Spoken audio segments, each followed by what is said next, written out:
Welcome back, folks. You're listening to the Stockwell Eldridge Show every Sunday, 10 a.m. here on AM 1280 The Patriot. I'm Jason Stockwell with Remax Results. We have a room full of guests and experts here in the room, and I didn't say that with a question. I should have said that with more authority. We have a room full of guests and experts here in the room for you today, folks. We have with us Diane Eldridge, Remax Results. And Steve Furlong, Mortgages Unlimited. One of the experts. And then we have Chris and Jeremy, who are Credit Life and Prosper Law Group, who are experts in credit repair and bureaus, and they know the insides and outs of that better than anybody, probably, for sure in this room and probably in a 10-mile radius of here.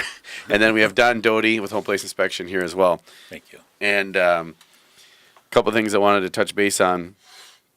One is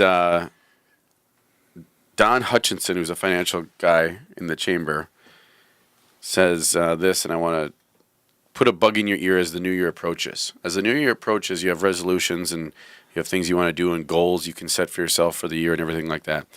And one of them, as we talk now, and a lot of people out there are getting closer to retirement age or want to retire or have a maybe have a retirement plan. And now that the economy's back and maybe your stock market and your funds are back, how would you properly do that is one thing to think about. But here's one thing I would motivate you or maybe encourage you to think about is, when do you want to retire? What age do you want to retire? And then set a plan or a goal to do that and a lifestyle that can meet those goals. And one of them may be buying a home. One of them may be selling a home. One of them may be having your credit worked on. You know, there's all kinds of things, or refinancing and doing things, it's restructuring. But here's what he said. 69% of workers retire by age 65. 69% of workers by 65. However, only 5% of workers retire before the age of 55. So only 5% of workers in the workforce retire before 55. Isn't that, you'd think it would be a little, maybe more than that, but it seems like a lot of, so 95% of people are working past 55. And 31% of people are actually working past, so a third essentially are working past 65. Something to think about, folks, when you set your goals for next year. I think it has a lot to do with if you enjoy what you're doing. People want to continue to do that and don't see a reason really to retire. Yes. Because why? I mean, if they're happy with what they're doing, they want to continue on. Yeah, and I think that's great, and if that's the true case. That's probably a lower percentage of the case, I would contest, I don't have statistics on this, to the ones who are doing it because they have to. You know what I mean? They may not enjoy what they're doing. They may maybe hate going to that office or that workplace or whatever they're doing, and then they still have to go on. But other professions and other things that you do may be better. And the other thing I wanted to let you know is that Diane and I had the pleasure of going to a continuing education class in Bloomington the other day, and it was awesome. Learned a lot. And one of the things that is great about our real estate association here is that they require continuing education. And if you take, many people take it online or maybe do that or whatever, they skim through it or whatever. But if you're there, our brokerage office is in person by an expert. And I learned some great things in that class that are going to be able to help you guys out there buying and selling real estate right now going forward, which I thought was wonderful. So, Diane, what did you think of that? Totally agree. Yeah. It's very interactive when you're attending a class as opposed to online. Yes. It's just you. Yep. It's the person to person and also hearing it and then writing it down. And we have tests now and everything like that. So, Steve, they're getting on us a little bit more as realtors to make us, do that. I know we were kind of the easy ones for a while there, and mortgages were just hammered on doing licensing and CE and classes and tests and, right? I mean, you guys had to go through the ringer. It was a good thing for us, though. Cleaned out a lot of people? Well, not just that, but we cleaned out a lot of the programs and things that shouldn't have been in place in the first place, like stating your income. Things like that needed to go away. So now our market's on a real strong foundation, and it's a much better place to be for everybody. And I don't anticipate then, going forward, another foreclosure crisis anywhere near the level of the one we had, because if we have the foundation that you talked about, everybody that's bought a house in the last 5 years that used a mortgage to buy it definitely had done their work to get that mortgage and earned it. So you're saying it's not easy anymore. So if you're going through the process right now of getting a mortgage, and you're probably hearing what Steve is saying and feeling directly what Steve is saying is like, why? What? I already gave you that, or what? You want that? You need this? You need that? You need the other thing? And then the other thing is that I've had a client, or not a client of mine, but it's a referred a client to me from someone who they bought a car 2 weeks before their closing. You hear about these stories, and they still happen, right? And the credit, and then the debt to income messed up, and all that. And then the car shop. I'll let you guys talk about what they do, because they hammered his score. Well, it's interesting. They've made 15 inquiries or something in one day. What we used to affectionately call that was shotgunning. They shoot your credit out to 20 different lenders, try to find you the best deal. Here's how it used to work. They'd shoot your credit out to 20 different lenders. They'd all pull your credit. Not only would they find you the best deal, but your score would drop exponentially.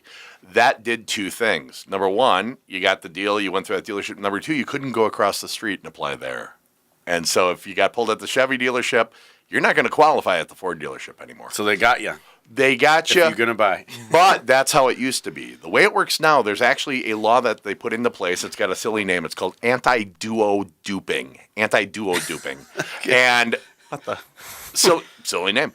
And what this thing does is you are now allowed unlimited automotive finance inquiries or unlimited mortgage inquiries, correct, within a 30-day time frame. 45 days following the end of that 30-day time frame, the FICO algorithm, the mathematical formula that makes your FICO score, your lending credit score, goes back and essentially condenses those 30 days worth of activity, counts as one TransUnion, one Equifax, one Experian inquiry. Okay, that's so good. what used to be a potentially dirty trick by the car dealerships has flipped. And those finance people have turned into your advocate because they're going to please send it to 100 people. And get me the best possible. Correct. Yeah. Same thing with mortgage. The mortgage officer, they can do their work. They can look into things. Maybe they need to use some of the different credit tools that are available to them. So if you end up through your mortgage officer with more than one inquiry for whatever reason that the professional recommends to you that you do,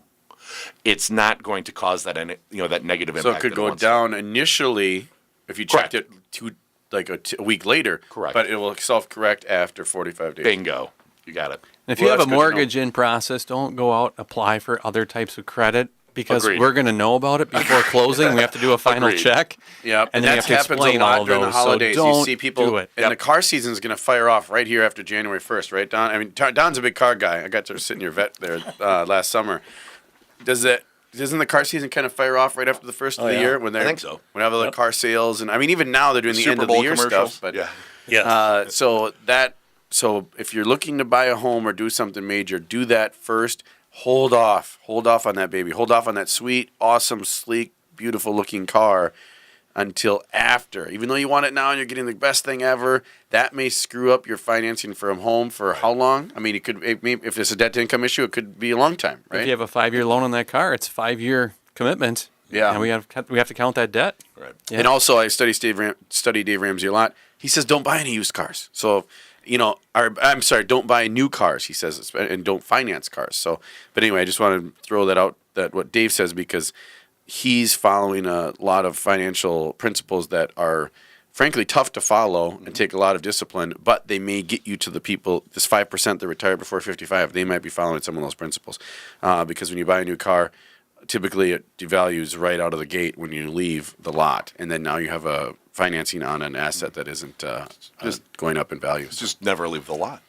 Yeah, there you go. Never leave the lot. And they don't have a return policy where you can say, hey, or maybe they do. What is it? Or maybe they do a 3-day. Well, there's a something. lemon law, but that gets messy. But let's say you have it for a month or 28 days, and you're like, you know what, this new car, I don't like it. I want a different one. You're not going to go back and get the same price you just paid. No, Plus not all the at fees and No, everything like that. you just Kind of like buying a house. It is. You can't return the house. You can sell it, but you're going to be paying to sell it, right? Right, I mean, right. So. The moral of the story: make sure you want what you just bought. And do your due diligence and do your studying and all that stuff ahead of time, and do your inspections and all that from Don to make sure that it's the home that doesn't need a lot after you're done. Or maybe you're okay if it needs something, but at least you know about it, right? No surprise. Yes. You minimize the surprises so that you're not waking up and being like, what? The other thing I want to talk about is we had a team meeting. We had a home warranty company, and they offer this. Diane, I'll let you share on this in the last minute of this segment. Seller's warranty, how does it work, and why would you recommend it for everybody? Well, I recommend it for all of my clients to do a home warranty If you're listing and selling your home, this is a good tip for you folks if you're thinking about selling your home. because suddenly something can happen. The furnace can go out, the water heater goes out, and at least you've got that protection. In a lot of cases that I've had where people have not taken the warranty, sadly, something has happened. And this is such a nice protection for both the seller up to the date of closing and then the buyer for a year after the date of closing. Wow. It's Yeah. an awesome deal. It covers you during the time your home is listed and through that buyer's inspection when you never know what can come up, right, Don? And where that furnace might need to be replaced through the cold winters, it's covering you through that, through the date of closing. And then as a gift and as a safety net for you, it goes to the buyer for 1 year so that if there's any issues down the road, guess what? Call the warranty company. You're indemnified. It's an awesome program. Yeah. Call us if you have any questions. Yep. Stay tuned. Run, run.